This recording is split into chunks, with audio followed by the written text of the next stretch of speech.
You guys may have guessed why I named my project The Reason to Smile, and I named it this for a few reasons, the obvious being one of the most significant things about a smile would be your teeth. And the second and probably the main reason I named it this is because a smile is an expression of happiness. And that's exactly what I want for others, especially our future generations. Good health and happiness. Good evening, my name is Chyane Hood, and based off my research, fluoride is great for oral health and should be added into community drinking water. I chose my topic for a variety of reasons as well. One being that I would love to be a dental hygienist in the future. And secondly, I wanted to volunteer for the fluoride varnish. This year, we have it twice a year here in Willow, but in order to do that, you have to be 18 years or older, and you must also become certified. So I had to take a small course along with a test to get a certification to be involved in this. And when I started doing the varnishes on different children's teeth, I saw cavities, caps, straight teeth, crooked teeth, and it made me realize that we really need to make sure that our children know the importance of brushing their teeth. Because we only have 2 sets of teeth in our lifetime. Once the first set is gone and the second one comes in, and you get a cavity in the second one, it does not heal itself and it will not grow back. Because once that happens, you need to seek professional help to get that fixed. In 1945, in Grand Rapids, Michigan, was the first city to ever have fluoride added into their community drinking water. They monitored 30,000 students by the rate of their cavities, and after 10 years, they found that 65% of those children had a decrease in cavities. Cavities are still a huge threat today, and one of the main causes of that for younger children would be sugar-filled foods. Young children's teeth are more vulnerable to cavities until one reaches the age of 20. When you hit the age of 20, you are less likely to get cavities, but it is still extremely important to get regular checkups by your dentist. Reason being, we have a layer of dental plaque that covers everyone's teeth daily. Plaque is not good for your teeth's enamel. It will cause holes in them, or as you know, cavities or dental caries. Not only does plaque dissolve your enamel, causing cavities, it also makes your gums become tender. And if your cavity goes deeper into the tooth, closer to the nerve in your gum, it can cause your teeth to become sensitive to cold or hot food items.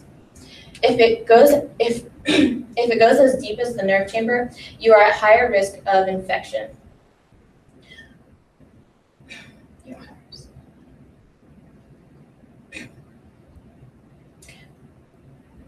Once infected, you have a higher chance of getting an abscessed tooth, which is pus, which is a pocket of pus in your mouth, which can cause agonizing pain and or discomfort.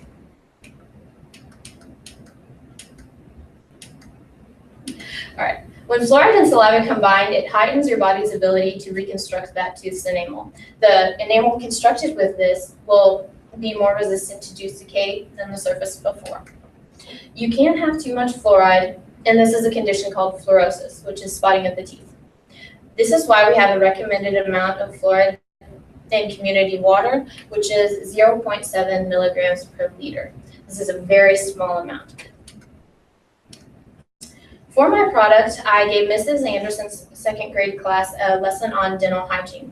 I had to send permission slips home because I used a dental tablet, which stains plaque pink. It is completely harmless. The children can swallow it. I just wanted to make sure that it was okay from everyone in case parents did not want their children being involved. I fixed oral hygiene kits for the students, which included a toothbrush, toothpaste, and a flossing stick. I also labeled and put everyone's names on them and marked who could use the dental tablet and who could not to make the process much easier, because I did this a total of 3 times. I gave them a slideshow the very first time on why it is so important to brush your teeth and how many times you should brush your teeth and what foods to avoid. I then used my model here along with my jumbo toothbrush, and I showed them the correct way to brush their teeth. And this is a short video. Someone play that for me. You guys all brush the way you want to. So now let's try it my way. Okay? So you're going to go on the outside, and you're going to go in small circles. Small circles all the way around the tooth. And then we're going to do it on top. Small circles all the way around. Okay? And you have to do the inside too. Again, small circle. You just go all the way around. Yeah, you can do your thing. Okay.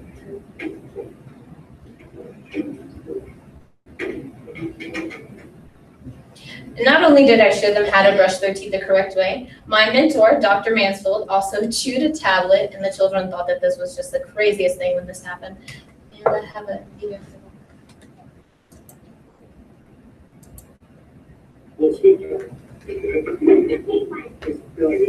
kind of tastes like the toothpaste. I mean, when you have their washing teeth, and it brushes.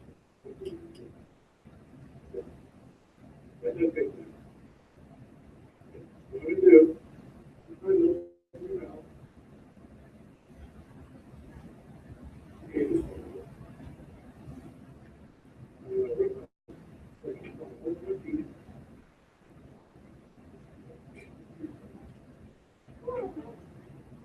They were really amazed that his teeth had turned pink his teeth had turned pink after that. They were also really concerned about the taste for some reason.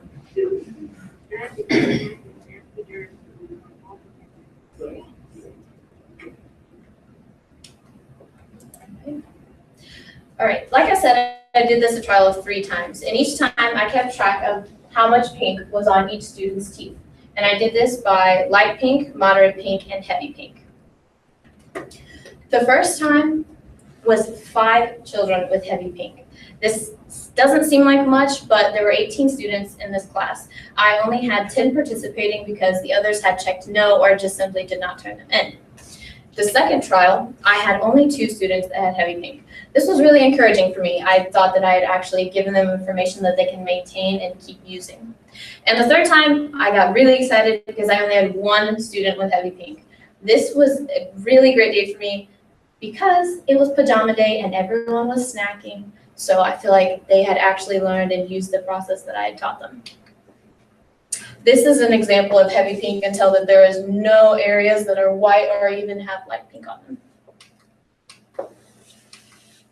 I had a few stretches during this, one being scheduling. I had to align my schedule, Dr. Mansfield and Mrs. Mansfield's schedule, along with Miss Anderson's. This was really hard for me because I did not only keep up with theirs, but I had to be flexible on the days that I was able to present to them.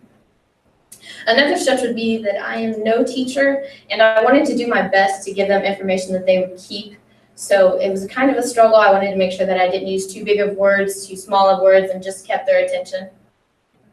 So if anyone asks you about my presentation, I hope you give them a reason to smile. Do my judges have any questions? Yes.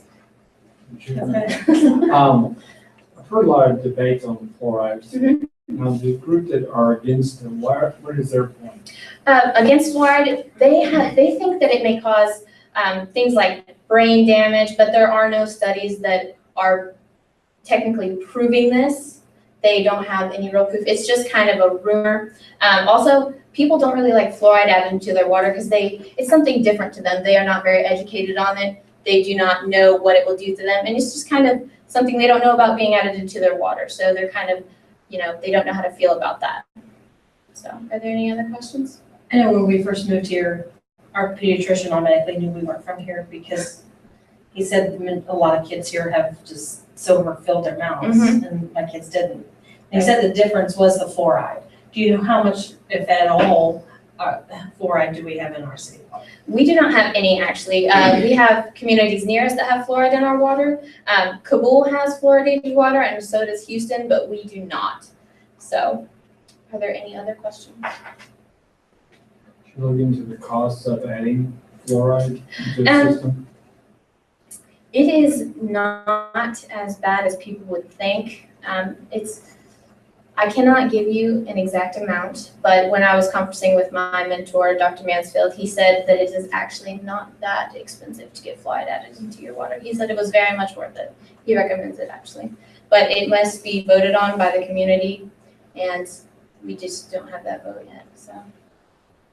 I'm sure it would be cheaper than that than paying the dentist bills, right? I'm guessing so, yes. Are there any other questions?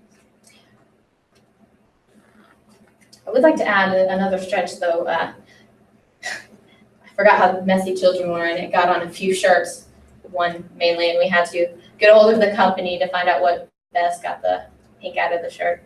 We figured it out, and we got a hold of parents, so it all worked out in the end. So, all right. Will that be all, guys?